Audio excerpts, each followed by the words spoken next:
Buenas tardes, nos encontramos, este es nuestra tercera clase de Antropología aplicada al diseño. Vamos a ir de lleno con el desarrollo de una temática que nos va a servir para llevar adelante el trabajo práctico número 1, especialmente la fase número 2. Todo lo relacionado con la fase número 1 lo vamos a ver en vivo y en directo en nuestra clase, ¿sí? Yo les voy a compartir, hoy vamos a trabajar diferentes al otro teórico. Voy a compartir pantalla. Si me tienen un poquito de paciencia, así puedo ir hablando directamente a medida de que voy pasando. Bueno,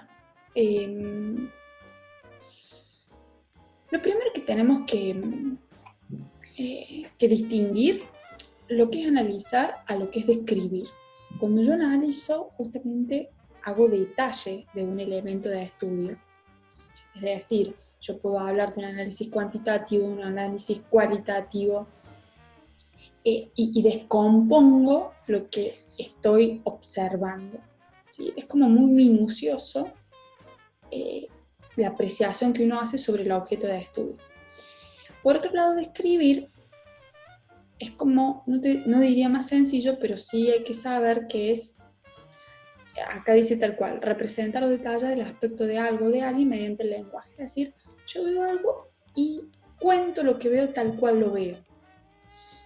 No así la conclusión, que es lo que me permite de alguna manera filtrar esa información y hacer un aporte desde mi mirada y concretar, es decir, hacer como un cierre de lo que estoy analizando.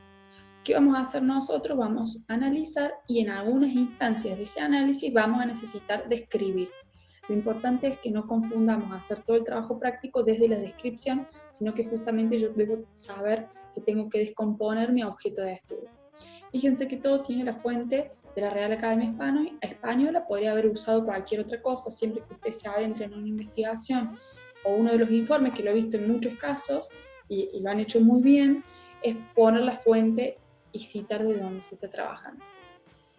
Para esta fase 2, nosotros trabajamos con dos autores, no solamente en esta fase 2, sino a lo largo del año en el que respecta a análisis.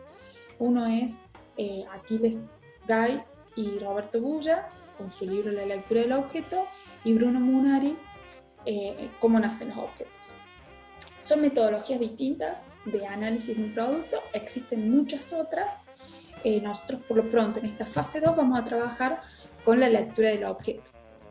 Incluso lo que vamos a hacer ahora va a ser contar cada una de las fases según el autor, y vamos a dar ejemplos para que nos permita apropiarnos más de ese contenido.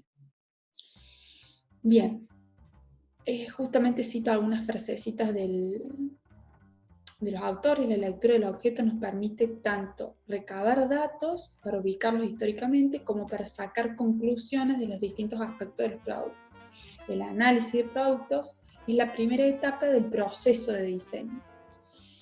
Estos autores plantean que para analizar un producto nosotros tendríamos 9 análisis que hacer. Es decir, para una sola pieza, al momento de analizarla, una pieza de un solo producto, nosotros tenemos 9 aspectos que tener en cuenta. Esto es análisis morfológico, funcional, estructural, de funcionamiento, tecnológico, económico, comparativo, relacional, análisis cultural o histórico.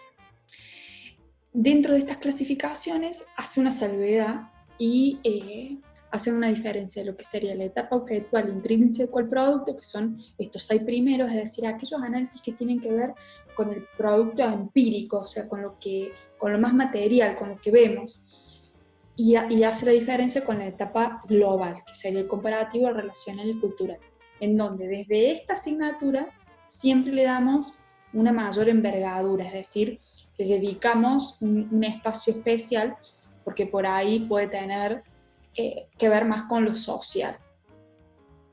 De todas maneras, por supuesto que los vamos a ver a todos, porque además este material les puede servir de mucho a la hora de trabajar con la asignatura de diseño. Eso es un poco la idea, de que ustedes pueden empezar a tomar de diferentes asignaturas e ir relacionando los contenidos. lo que vamos a ver acá perfectamente se puede aplicar a la hora de analizar o ver otro producto. Vamos con el análisis morfológico. Hay algo interesante que plantean estos autores, que es, en cada uno de los análisis, ellos se plantean interrogantes y dicen que la mejor manera de poder responder es preguntándose. Entonces, algo que empieza así como muy sencillo, análisis morfológico, cómo es, qué forma tiene, pero ojo con este análisis porque hace la diferencia entre la forma y la estructura formal. Y dice que cuando vos analizas un producto, cuando habla de la forma se refiere a esa primera impresión, ese primer impacto que uno puede ver un producto y decir, ¿qué es lo que me parece que es? Vieron que hay productos que por ahí, por darles un ejemplo, si ustedes buscaran el exprimidor de Philips Star, posiblemente si se lo mostramos a alguien que no sea diseñador, que no conoce, o que no está dentro del mundo del diseño, que no conoce nada de ese diseñador, hasta podría decir es una nave espacial, si lo cambiamos de entorno y de contexto. Bueno, eso es un poco lo que plantean estos autores, ver el producto con esa primera impresión. Y por otro lado, la estructura formal, que ahí sí tenemos los aspectos que a lo mejor veríamos en Génesis de la forma, es decir, cómo es su directriz, cómo se estructura, cómo está compuesto, cómo es el aspecto, es cúbico, cilíndrico, laminar, qué tipología tiene, qué lenguaje tiene.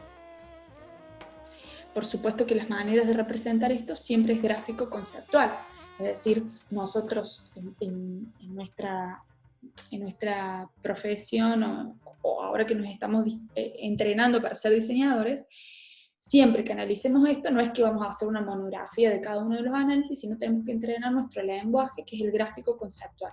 Y a la hora de responder o a la hora de llevar adelante toda esta investigación, la manera de ir asentando esa investigación va a ser por medio de gráficos, de escrituras, de esquemas, de flechas y demás.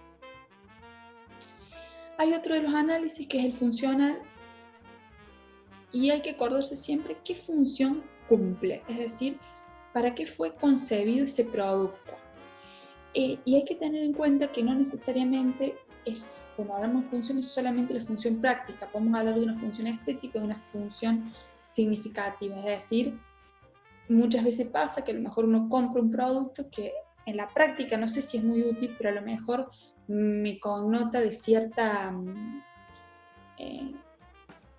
o valor social, o me da cierta jerarquía. Por supuesto, dentro del sistema de valores de la persona que adquiere ese producto, ¿no? Eso es lo que tenemos que analizar y siempre desprejuiciar sobre nuestro juicio de valores. Es decir, nosotros no podemos decir si eso está bien o mal, sino dentro de los gustos de su usuario ver el porqué. Dentro del análisis funcional es pertinente investigar sobre la secuencia de uso del producto. Acá vemos las partes del barbijo y demás que está es un ejemplo, por supuesto, que está tan en auge en este momento, los estilos de vida, la ergonomía, el modo de uso, esta clase de aspectos estarían dentro de lo que es el análisis funcional. El análisis estructural es cuáles son sus elementos y cómo se relacionan. Es importante entender que el análisis estructural es solamente del producto, no se lo está relacionando con nada de fuera, se habla de cómo son las partes dentro del producto y cómo estas partes para funcionar, cómo estas partes se relacionan para poder funcionar. Por supuesto que hay productos que serán mucho más complejos y tendrán carcasas, tendrán dispositivos, tendrán cableados, sistema eléctrico, y hay otros que no, y no por eso el nivel de análisis es menor. Yo puedo analizar de una misma manera un bolígrafo o una batidora o una licuadora o un auto o una máquina agrícola. Es decir, la metodología no cambia por el objeto de estudio que yo utilice para analizar. Análisis funcionamiento siempre se confunde con el de función. El análisis funcionamiento es cómo funciona. Está muy relacionado al estructural, está muy relacionado al de función, pero es diferente. Si no es cómo ese producto, qué se necesita para que ese producto se ponga en marcha. Por ejemplo, cómo le llega la energía eléctrica o qué necesita de la afuera, qué input necesita para que ese producto se ponga en marcha. Si es un producto que a lo mejor no tiene energía eléctrica o no necesita de ninguna otra alimentación, posiblemente sí va a necesitar de la fuerza del hombre, entonces una fuerza mecánica, y es eso lo que hay que analizar, porque sin esa fuerza no funcionaría. En cuanto al análisis tecnológico, es cómo está hecho y de qué material, está cortada ahí la palabra. Se analizan materiales, técnicas empleadas, procedimientos de fabricación. Este análisis permitirá determinar los requerimientos que determinaron la elección de los materiales. Es decir, nosotros, el análisis tecnológico no es solamente de qué material está hecho, sino por qué se cree que ese material fue elegido para esa función. Posiblemente puede pasar que encontremos productos que a lo mejor por la investigación entendamos o podamos llegar a la conclusión de que el material elegido fue porque estaba firmemente relacionado con su entorno. Es decir, el lugar donde se produjo ese producto tenía mucha materia prima y por eso salió a la luz ese producto. Puede pasar. O sea, esas son las conclusiones que nosotros deberíamos llegar arriba. El análisis económico es qué valor tiene. Por supuesto que en el análisis económico nosotros vamos a hacer, si se quiere, una comparación de precios de mercado, conocer si podemos acceder a los precios de los procesos productivos. Este análisis es uno de los que más vamos a hacer de una manera más superficial, dependerá mucho del producto, pero por ahí no contamos 100% con las herramientas para poder llevarlo adelante en esta instancia, pero sí de lo intuitivo lo vamos a tener en cuenta porque no es un dato menor. Los que hemos nombrado son los que quedan entonces como parte de la etapa objetual intrínseca al producto. Los volvemos a repetir: es el morfológico, el funcional, estructural, funcionamiento tecnológico y económico. Es muy importante que no nos quedemos con este repaso, lo que hicimos fueron solamente ejemplos, sino que cuando estemos viendo esto, hayamos leído ese capítulo del autor, ¿sí? Para poder dar mayor profundidad. Bueno, muchas gracias. Seguimos adelante en la clase, en donde vamos a hablar de toda la primera fase de trabajo práctico.